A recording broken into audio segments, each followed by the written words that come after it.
ลังจากใช้ iPhone เต็มๆมาเกือบ2สัปดาห์วันนี้ครับพิเศษกว่านั้นคือผมจะพาทุกคนมาลองใช้ iPhone ไปพร้อมกับผม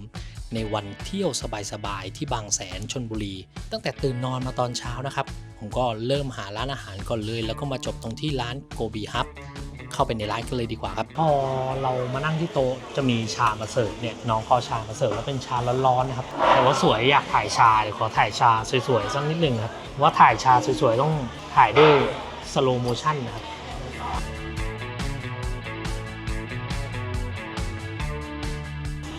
มีทริคนิดนึงนะครับในการถ่ายสโลว์โมชั่นก็คือว่าคุณไม่ต้องทำอะไรช้าๆคุณก็ทำอะไรในความเร็วปกตินี่แหละแล้วเดี๋ยวในกล้องก็จะสโลว์ให้คุณเอง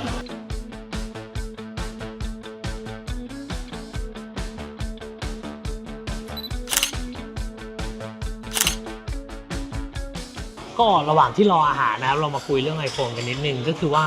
จริงๆวันนี้ผมตื่นสายๆนะผมตื่นประมาณ10 โมงแล้วก็ตื่นมาด้วยแบตเตอรี่ 80% ทำไมถึง 80% เพราะว่าเคยได้ยินว่าแบบเวลาเขาจะชาร์จ iPhone แล้วเขาอยากถนอมแบตเตอรี่กันเขาจะตั้งกันไว้ที่แบบ80หรือว่าตั้งโหมดถนอมไว้จริงๆมันมี2โหมดนะโหมดถนอมแบตเนี่ยก็จะเป็นโหมดหนึ่งที่เวลาชาร์จไปปุ๊บมันจะชาร์จให้ไม่เต็มเลยในทีเดียวมันจะชาร์จแล้วก็รอจนเราตื่นนอนจริงๆมันจะดันให้เต็มก็คือเขาจะชาร์จไว้ที่80ตั้งแต่เที่ยงคืนแล้วแต่พอประมาณสัก6 โมงครึ่งเนี่ยเขาจะชาร์จจาก80ไปถึง100จนเต็มอะไรประมาณอย่างนี้นะครับก็คือว่าเป็นหลักการถนอมแบตเตอรี่ซึ่งจริงๆตัวผมเองก็ตั้งไว้ที่80เลยรูปแบบการใช้งานโทรศัพท์มือถือของผมเนี่ยในช่วงน่าจะเกือบ20 วันได้นะผมดูเปอร์เซ็นต์แบตเตอรี่ที่ผมใช้งานในแต่ละวันนะครับก็คือใช้ประมาณ 50% ซึ่งเดี๋ยวผมเข้าไปเช็คอย่างหนึ่งอยากเข้าไปเช็คว่าตอนนี้รอบชาร์จมันกี่รอบแล้วใน20 วันที่ผมใช้มานะครับสุขภาพแบตเตอรี่ของผมตอนนี้ปกติความจุสูงสุด 100% แล้วก็ผมเพิ่งชาร์จไป11 รอบทำไมถึง11 รอบผมใช้มา20 วันถ้าผมใช้วันละ 50% หมายความว่าจำนวนรอบในการชาร์จของ iPhone เนี่ยเขาน่าจะนับตาม0ถึง 100% สมมุติผมชาร์จแค่80ก็ยังไม่นับ1รอบนะก็ต้องชาร์จจนรอบที่2ก็จะเป็น 160% ใช่ไหมก็จะนับรอบครึ่งอะไรอย่างเงี้ยสรุปก็คือว่า iPhone ไม่ได้นับจำนวนรอบการชาร์จตามครั้งที่เสียบชาร์จแต่ iPhone นับจำนวนรอบการชาร์จตามเปอร์เซ็นต์แบตเตอรี่ก็คือชาร์จครบ 100% 1 ครั้งก็จะนับเป็น1รอบถ้าคุณชาร์จแค่ 50% ก็จะยังไม่นับ1รอบถ้าคุณชาร์จ 50% 2 ครั้งจะนับ1รอบพอครบ 100% พอดี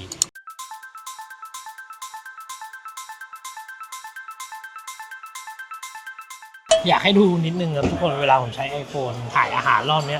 พอมันมีตัวที่เป็นมาโครเลนส์นะครับผมสามารถถ่ายแบบระยะนี้ได้เลยทุกคนจากเม็ดเก่ากีเม็ดเล็กๆโอ้โหกลายเป็นเม็ดเบลเลอร์เห็นดีเทลของอาหารนี่ชัดเจนมาก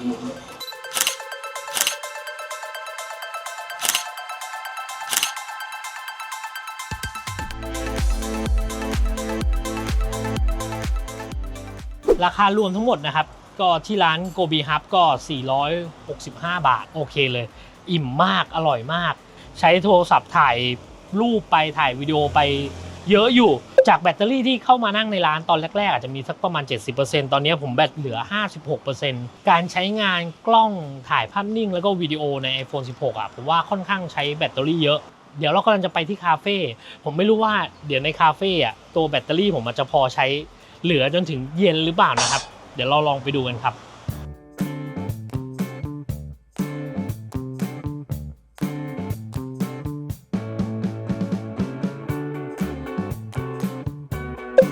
ก็มาบางแสนแล้วถ้าไม่มา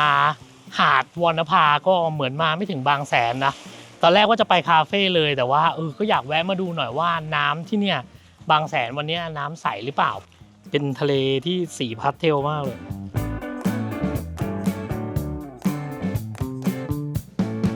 อย่างหนึ่งที่ทุกคนต้องทำใจก็คือว่าอยากถ่ายทะเลสวยต้องยอมโดนแดดเนาะถ้าแดดดีก็จะถ่ายทะเลสวยเพราะมุมคลาสสิกเลยนะต้องยังไงก็ต้องขึ้นมาบนโขดหินแล้วก็ถ่ายรูปสักรูปหนึ่งเหมือนกันโอ้ทุกคนไม่ไหวจริงๆเด็กๆนี่เราก็คงสู้นะบ่ายโมงตรงแล้วตอนเนี้ยโอ้โหเราไม่ไหวกระแดดเนาะแล้วเดี๋ยวยังไงเดี๋ยวเราไป หลบล่มตากแอร์ในคาเฟ่ดีกว่าครับ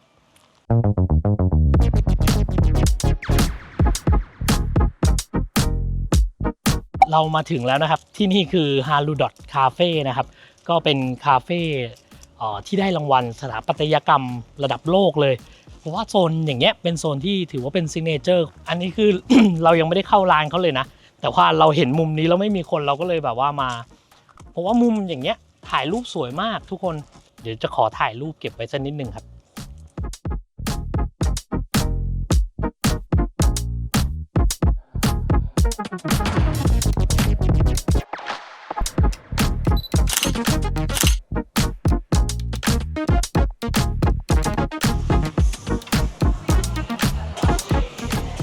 เดี๋ยวเราจะเข้าไปสั่งอาหารกันนะครับกลิ่นกาแฟหอมมากรู้สึกว่ากินกาแฟไปแล้วก็ยังอยากกินอีกนะ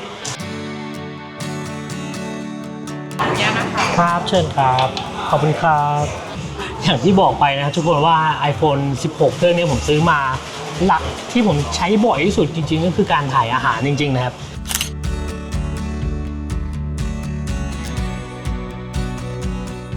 นี่อีกอันหนึ่งที่อยากจะเล่าให้ฟังนะครับเรื่องของการใช้กล้อง iPhone 16 เนี่ยก็คือว่าเมื่อไหร่ที่คุณกำลังถ่ายแบบเคลื่อน movement กล้องอะไรเงี้ยณตอนที่คุณดูที่จอตอนที่คุณถ่ายอ่ะมันก็จะสั่นแต่เมื่อไหร่ที่คุณกลับเข้าไปดูตอนที่เป็นพรีวิวแล้วอะครับมันจะมีการประมวลผลทำให้รู้สึกว่ามันสั่นน้อยลงจากตอนที่คุณเริ่มถ่ายซึ่งอันนี้ผมว่าว้าวเหมือนกันผมโอเคเลย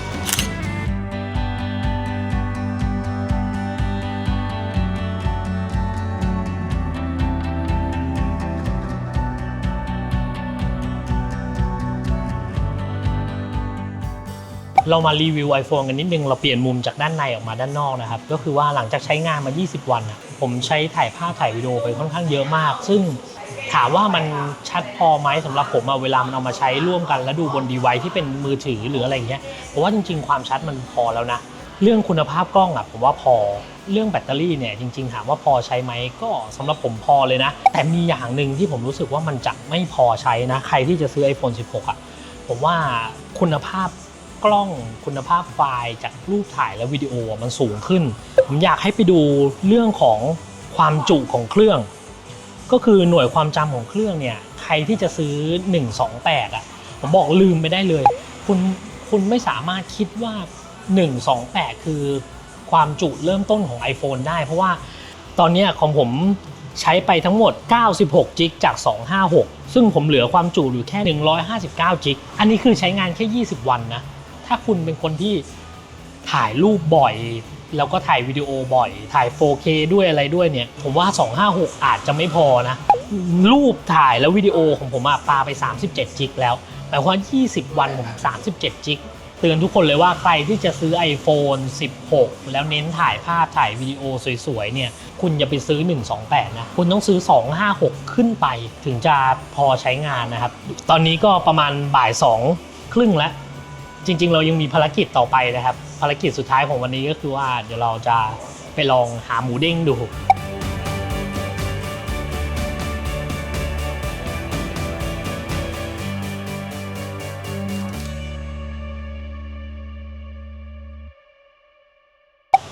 ก็ถึงสวนสัตว์เปิดเขาเขียวแล้วนะครับก็กำลังต่อแถวซื้อบัตรเข้าไป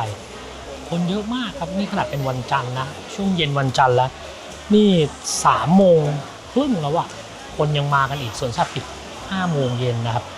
คนยังมากันเรื่อยๆเลยไม่รู้จะได้เห็นหมูเด้งหรือเปล่านะแล้วก็เดี๋ยวจะใช้สิทธิ์ AAS ลด 50% ค่าเข้าด้วยนะครับก็ตอนนี้ได้บัตรมาแล้วนะครับก็จะเป็น QR code แล้วก็จะสแกน QR code ผ่านเครื่องเข้าไปเลย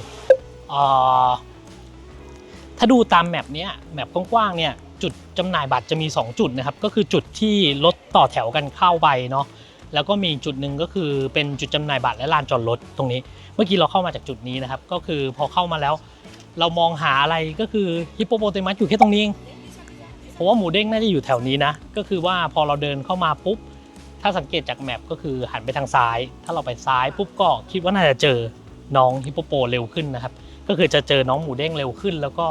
ผมอยากไปดูกะปิบาระซึ่งก็อยู่ใกล้ๆกันนะนี่ฮิปโปโปเฉยๆหมูเด้งอาจจะอยู่ตรงนี้ฮิปโปโปแคระนะครับแคระนะ ฮิปโปโปแม่มะลินี่มีสล็อตแล้วก็กะปิบาระอยู่ทางนี้จริงๆโซนที่เราอยากดูหลักๆก็คือโซนฝั่งนี้เลยเนาะเข้ามายังไม่ได้ถึงกรงสัตว์นะแต่ว่าก็เจอน้องกวางที่นี่เป็นสวนสัตว์เปิดคือเปิดลักษณะไหนเปิดคือมีสัตว์มาเดินอยู่ทุกคน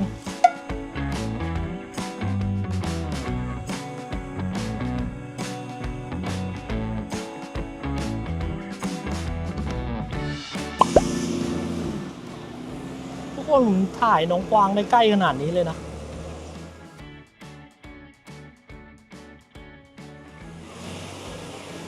น้องเชื่องมากเลยทุกคนดมมือด้วยน้องแบบชิลมากเลยอะเดี๋ยวพูดถึงแบตเตอรี่ iPhone นิดนึงนะทุกคนตอนนี้นะแบตเตอรี่ผมเหลืออยู่ 18%ตอนนี้เป็นเวลา 15:42 นาทีก็คือผ่านการใช้งานมา3ช่วงเวลาหนักๆเลยล่ะผมถ่ายวิดีโอตอนที่อยู่ที่โกบิเตียมตอนที่เรากินอาหารเช้าแล้วก็ครั้งที่2ก็คือเราไปริมทะเลเนาะผมก็ถ่ายวิดีโออีกเยอะเหมือนกันแล้วก็พอเราไปตรงฮารุดอทที่เป็นคาเฟ่อะอันนั้นผมใช้ถ่ายวิดีโอเยอะมากก็แบตเหลือ 18% จริงๆผมไม่ค่อยได้ใช้โทรศัพท์หนักขนาดนี้นะแต่ว่าวันนี้เป็นวันที่เป็นวอล์กแบบพิเศษนะผมก็ถ่ายหลายอย่างถ่ายหลายช่วงเวลาก็เหลือแบตอยู่ 18% เดี๋ยวดูว่าหลังจากเจอน้องสิงสาราสัตว์ที่น่ารักแล้วแบตผมจะเหลือแค่ไหนนะไปดูกัน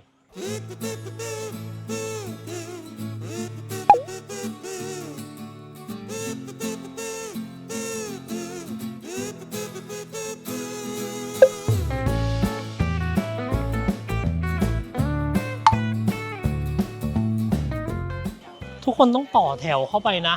จะไปดูหมูเด้งอ่ะก็คือเขาจะมีคิวตั้งแต่ตรงนี้เลยยาวเข้าไปถึงนู่นเลยทุกคนเพราะว่าทางเดินที่มันจะเดินเข้าไปอ่ะมันไม่ได้กว้างเนาะนี่ไงทุกคนดูคิวเนี่ยนี่คือคิวที่ทุกคนมาดูหมูเด้งกันนะนี่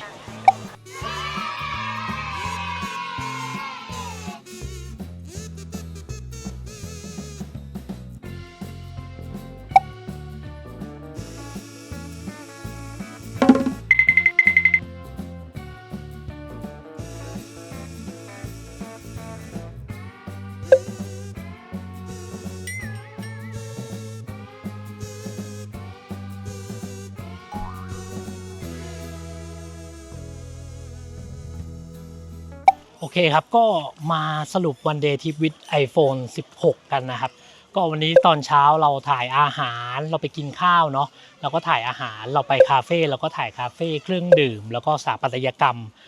แล้วก็เราไปทะเลแล้วก็ถ่ายวิวทิวทัศน์เนาะแล้วเราก็มาสวนสัตว์เพื่อถ่ายน้องหมูเด้งกับถ่ายน้องๆน่ารักหลายๆตัวถ่ายเยอะมากตอนนี้แบตผมเหลือ 10%แบตใช้แล้วเป็นยังไงจริงๆแล้วถ้าเป็นวันปกติผมไม่ได้ถ่ายรูปถ่ายวิดีโอเยอะขนาดนี้ผมใช้แบตเนี่ยอย่างน้อยๆก็คือทั้งวันเนี่ยเหลือ 30% แน่นอนแล้ววันนี้ผมตื่นเช้ามาก็ชาร์จไว้แค่80ด้วยนะก็ยังเหลืออยู่ 10% ซึ่งถามว่าจริงๆอีก 10% ถ้าค่อยๆกลับบ้านไปโดยที่ไม่ชาร์จพอไหมก็จริงๆก็พอนะผมใช้แล้วรู้สึกยังไงจริงๆผมชอบนะตัวที่เหนือความคาดหมายเลยก็คือว่าตัว Camera Controlตอนนี้มันเป็นความเคยชินไปแล้วก็คือว่าเมื่อไหร่ที่กดปุ๊บผมใช้Camera Controlในการเอาเวกกล้องขึ้นมาเพื่อใช้งานเลยมันใช้งานได้รวดเร็วจริงๆการที่แบบปุ๊บปั๊บอยากถ่ายปุ๊บผมหยิบโทรศัพท์ขึ้นมาผมไม่ปลดล็อกเครื่องผมกดปุ๊บคลิกปุ๊บเป็นวิดีโอเลยมันได้ใช้จริงๆนะมีสิ่งหนึ่งที่ผมรู้สึกว่าไม่พอละกันไม่พอสำหรับการใช้ iPhone 16 นะส่วนหนึ่งก็คือตัวเลนส์ใจลึกๆก็อยากได้เลนส์เทเลโฟโต้ที่มันซูมได้ใกล้กว่านี้อีกเพราะว่ามันมีโอกาสได้ใช้เหมือนกันนะส่วนที่อยากได้อย่างหนึ่งก็คืออยากได้ตัวโปรเลสมาลองใช้เนาะอยากลองดูว่าถ่ายเสร็จแล้วมันจะเป็นยังไงอัลตร้าไวด์ผมว่าต่อให้มันเป็นฟิวชั่นคาเมล่าแล้ว12ล้านอะมองด้วยตาเปล่าใน iPhone เนี่ยผมรู้สึกว่าจริงๆมันก็ชัดพอแล้วนะมีอะไรอีกที่ผมรู้สึกไม่พอตอนนี้ผมรู้สึกว่าความจุอาจจะไม่พอนะคือผมซื้อมา256เนี่ยก็ยังรู้สึกว่าอาจจะต้องไป512หรือเปล่าหรือว่าถ้าใครเงินเหลือหน่อยแล้วรู้สึกว่าใช้เพื่อการถ่ายภาพถ่ายวิดีโอเลยอะแล้ว 4K ขึ้นไปหรือว่าถ้าเป็นโปรหรือว่าโปรแม็กอะ ผมว่า256ก็ไม่พออาจจะต้องขึ้นไปถึง512หรือว่า1เทไปเลยด้วยซ้ำเพราะว่าขนาดไฟล์ของวิดีโอเนี่ยใหญ่มากใครที่ดูคลิปผมมาถึงตรงนี้ผมว่าทุกคนคงมีคำถามไม่แพ้กันก็คือว่าใช้ iPhone 16 เฉยๆพอไหมถ้าใช้ถ่ายภาพถ่ายวิดีโอหลังจากที่ทุกคนดูในคลิปนี้ถ้าไม่ได้ใช้มากไปกว่านี้ผมบอกได้เลยว่าพอเครื่องร้อนไหม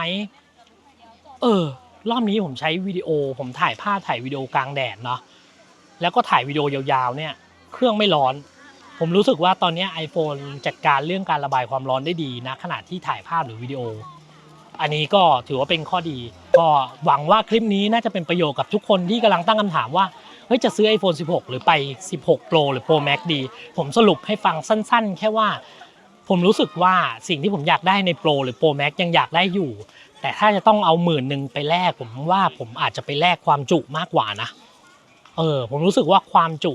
จำเป็นกว่าสำหรับใครที่ดูคลิปมาถึงตรงนี้นะครับแล้วยังไม่กด Subscribe ก็ฝากกด Subscribe เป็นกำลังใจให้ผมด้วยนะครับขอบคุณทุกคนมากครับแล้วติดตามผมในคลิปต่อไปว่าจะมีอะไรมาให้ชมกันขอบคุณทุกคนมากครับ